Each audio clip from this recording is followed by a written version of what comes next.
inverno finalmente passou. O povo que andava em trevas viu a grande luz. Os que moravam na região das sombras viram a luz. E como pode ser isso? A majestosa luz, imponente, incontida, exageradamente monumental, de alcance universal e efeitos permanentemente irrefutáveis ali, misteriosamente contida, assombrosamente condensada, vestida de pele e osso, com pequenas mãos e olhinhos apertados, repousando serena em uma manjedoura. Era o filho prometido ao homem pecador, a promessa feita ao desgarrado, o feixe de esperança no qual se agarraram homens e mulheres ao longo dos séculos de escuridão, a confiança depositada na história insistente de um Salvador ali, com pés e mãos, ganhou sorriso a incandescente luz, atestada pela natureza, reverenciada pelos astros, aclamada pelos homens, procurada pelos forasteiros, perseguida pelo inimigo insolente. A luz estava finalmente entre nós e vimos a sua glória como se fosse o próprio Filho perfeito de Deus, e ele na verdade o é a imagem do Deus invisível, o espelho perfeito do divino.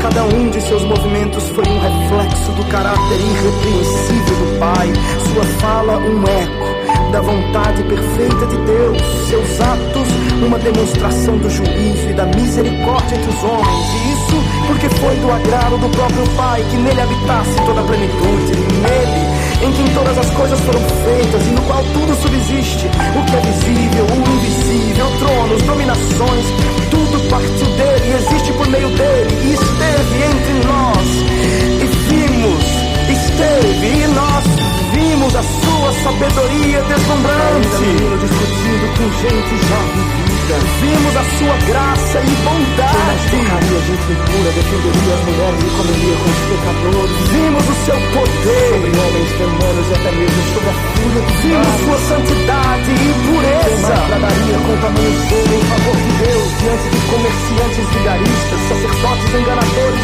ricos corruptos. Ouvimos o escândalo de sua mensagem, subvertendo a cabeça dos que confiavam em si mesmos. Deu pão aos famintos e amou até o fim. Vimos o seu amor, estava conosco o próprio amor, e o que fizemos com ele?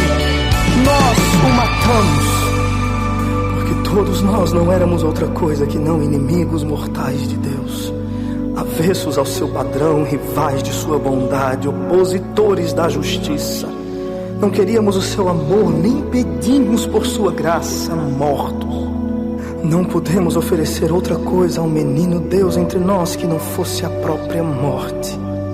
O levamos para o madeiro para confirmar de uma vez por todas nossa terrível inimizade contra o seu ser. E ali, pendurado em vergonha, rimos, banqueteamos e blasfemamos contra a luz. Outros de nós se esconderam e o abandonaram, mas nenhum de nós o amou até a morte. Enquanto pensávamos que era um pobre coitado aflito, ele estava na verdade levando sobre si nosso próprio castigo e miséria. Em sua carne rasgada, nossas feridas eram curadas. Em sua vergonha, nossa culpa extinguida. Por meio do sangue precioso do Cordeiro mudo que jorrava, nossas maldições eram exorcizadas. E quando recebeu o castigo misterioso da ausência do próprio Pai, fomos reconciliados. Morreu o precioso Cristo em vergonha, em desprezo, e sob a pesada mão da mais furiosa ira esmagadora de Deus morreu. O sol se escondeu, os anjos desabaram em dor e o filho se foi e morreu. Mas como poderia a morte, que nada mais é do que uma de suas servas, o segurar? Como poderia sucumbir sob o castigo de Deus aquele que suporta em si mesmo toda a sua justiça, pois é Deus? Como não seria perfeita e definitiva a oferta de Deus para si mesmo? Como poderia desvanecer em trevas e abismo o sol da justiça? Rasgando as trevas como uma cortina de seda, veio subindo a luz, a alvorada então raiou. O inverno apático se dissolve em cores, a morte é vencida pela vida. O bem triunfa sobre o mal e a noite vê despontar o clarão do meio-dia. Acabou! Enquanto o odiávamos e o matávamos, Ele providenciava a nossa liberdade. Acabou. Enquanto rimos de suas dores, Ele aspirou as nossas. Acabou. Enquanto nos banqueteávamos e o víamos morrer de sede, Ele abriu uma fonte de água viva para todo que tem sede. Acabou. Enquanto abandonávamos e fugíamos de sua miséria, Ele buscava o seu rebanho com surpreendente amor. Acabou. Enquanto nos escondíamos e nos envergonhávamos dele, Ele descia ao pântano de nossas misérias e nos arrancava com poder e obstinação. Acabou. Enquanto desprezávamos por ter sido esquecido de Deus, Ele nos aproximava de nosso inimigo e fazia por seu sangue a paz. Acabou.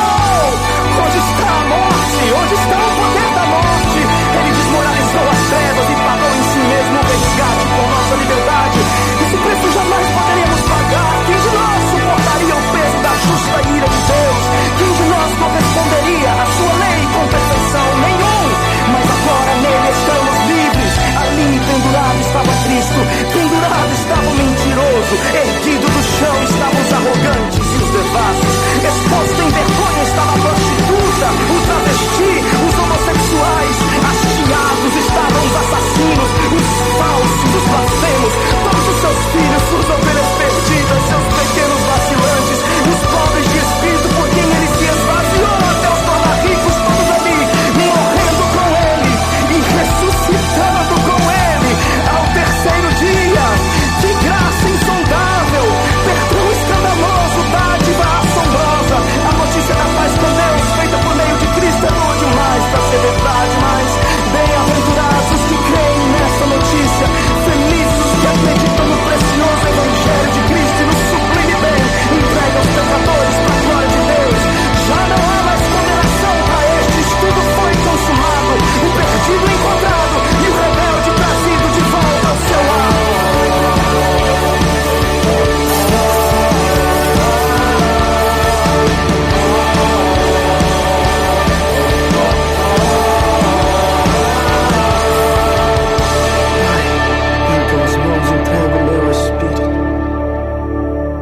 Nos entregou nas mãos do Pai. E quem nos arrebatará desta segurança eterna? Que cantem justos e se alegrem os redimidos.